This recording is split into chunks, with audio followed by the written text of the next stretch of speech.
Ah, Miss Nefer. You made it after all. But what about Yehoda?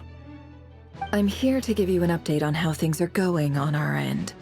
Once this is over, I'll be heading straight back to continue my work. I left Yehoda back at the curatorium to watch over things while I'm gone. Huh. So much for just this once. Shh! Not so loud! We're on a roll here. What if she remembers and suddenly decides to back out?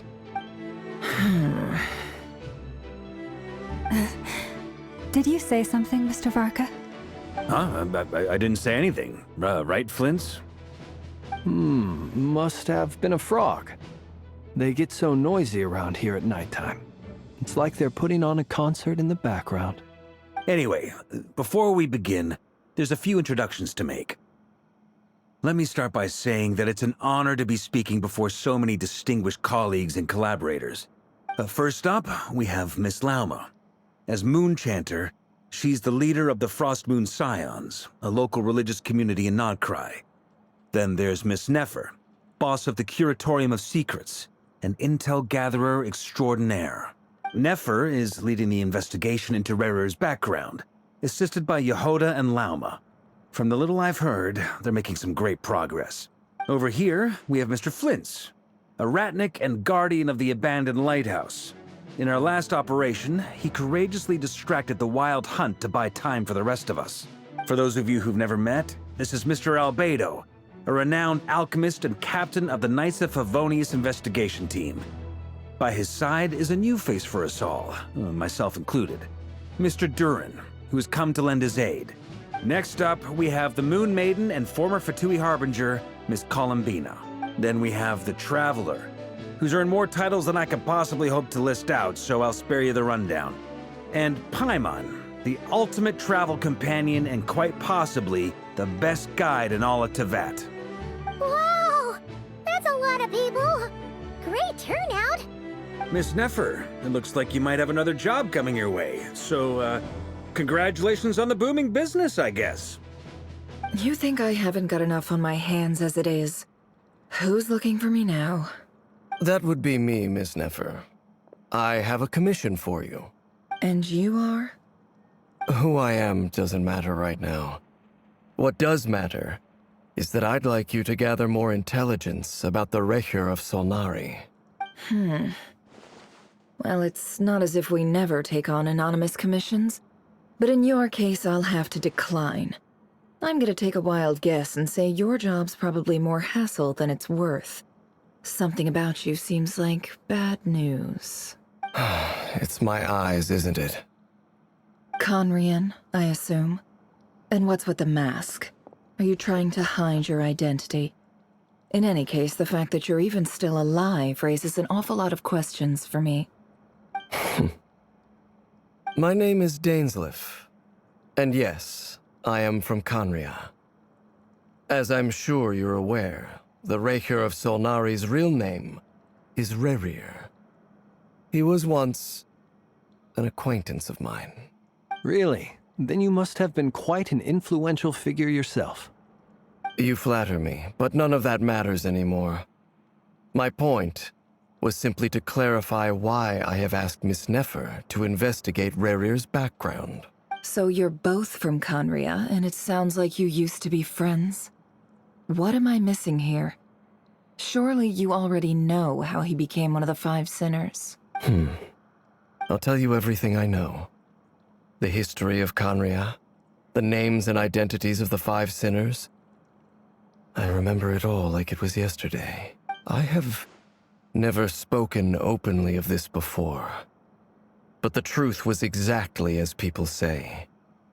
The Five Sinners were each driven by their own desires, and it was by playing upon these that the Abyss tempted them to their fall, tearing Conria apart in the process. The visionary, Vedafanir, who wished to foretell the future. The wise, Haroptatir, who sought limitless knowledge. Gold, Rhindaughter, who desired to create life. The foul, Surtologi, who pursued supreme strength. And last, but not least, Raker of Solnari, Rerir, Ravager of the Moon. Of the five, Rerir is the only one who remains a mystery to me. He never harbored grand ambitions, so what changed in the space of a single night? How did he come to fall like the others? In other words, you're saying that his change came as a shock to you, and you have no idea what actually happened? That's right. You mentioned how the Abyss tempted them, which led to their fall. But what did that look like in practice? And what other context can you give me about the events of that time? The more detail you can give me, the better.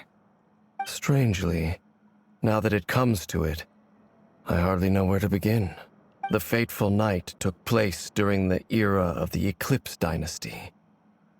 One day, my elder brother, the visionary, Vedafenir, was summoned to the palace by the Vinster King, only for the king to gouge out his eyes and cast him into the dungeons. When I came to hear of this, my fury knew no bounds. I gathered together every ally I thought I had, and together, we set a night to storm the palace and free Ved. Centuries on, the memories of that night still haunt me, like a never-ending nightmare. We broke through the palace gates, just like we had planned, each striking towards our separate targets. But then, I was betrayed. Even Vedafenir, the very person I had come to rescue, abandoned me and partook of the Abyss's power. So, it's personal after all. Then tell me, Mr. Dainsleif, what price are you willing to pay? You, of all people, must know that nothing comes for free. I cannot say what price would be worthy of such a commission. But know this. Rerir was not always a madman. Believe it or not, there was a time when he was just an ordinary man, working for the Conrian Intelligence Service. Uncovering the truth of Rerir's past is the only way to unravel this mystery. But before you decide if you will accept my commission, I will tell you more about him. Enough, I hope, to help you plan your next move. Sounds pretty good to me. Feels like we just flagged down a random passerby, only to discover he's actually a master strategist who has a score to settle with our enemy. Can I borrow your halo? It could be useful in the lighthouse. Hey, enough with the wisecracks! Besides, isn't that lamp of yours bright enough already? Relax. It was meant to be a compliment. If that was a little over the top for your liking, I'll make sure to tone it down next time. I'll give your proposal some serious thought, Mr. Dainsleif. Let's speak in private once the meeting is over. Before that, there's a few things I'd like to share.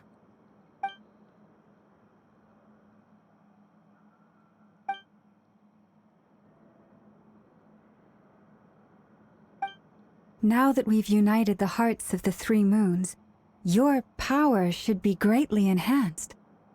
But it seems like that hasn't happened yet. I believe it will take a little longer. You've done so much for me, so I want to be completely honest with you all. Even though I'm doing a lot better now, the truth is, my recovery will likely be an ongoing process. From the moment I was born, my power has been slowly ebbing away. And that is because Tevat has never accepted me. Even with the moons united as one, it seems my rejection cannot be undone. So far, I have yet to find a solution. It may turn out to be a problem that will plague me until the day I finally leave this place behind. Even so, I will do everything in my power to help you drive out the Raher of Solnari. As Arlecchino put it, this is not about chasing the spoils of victory. It's just a gesture of heartfelt gratitude. Kutar.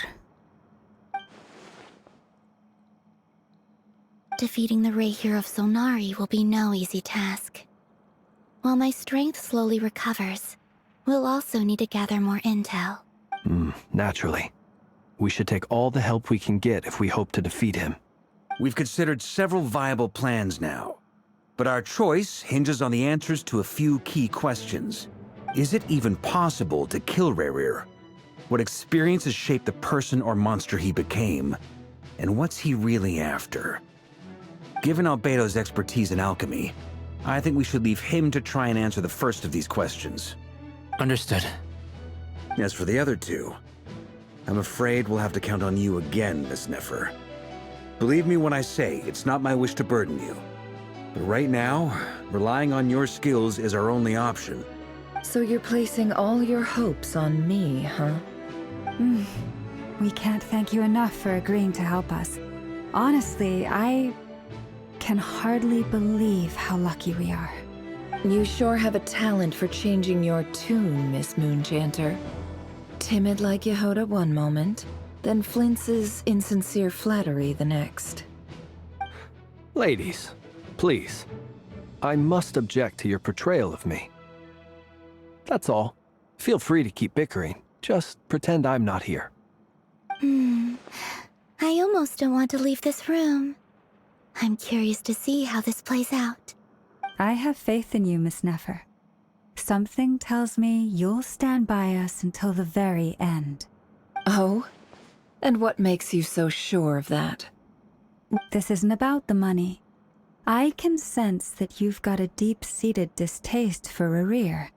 And knowing you, that alone is motive enough.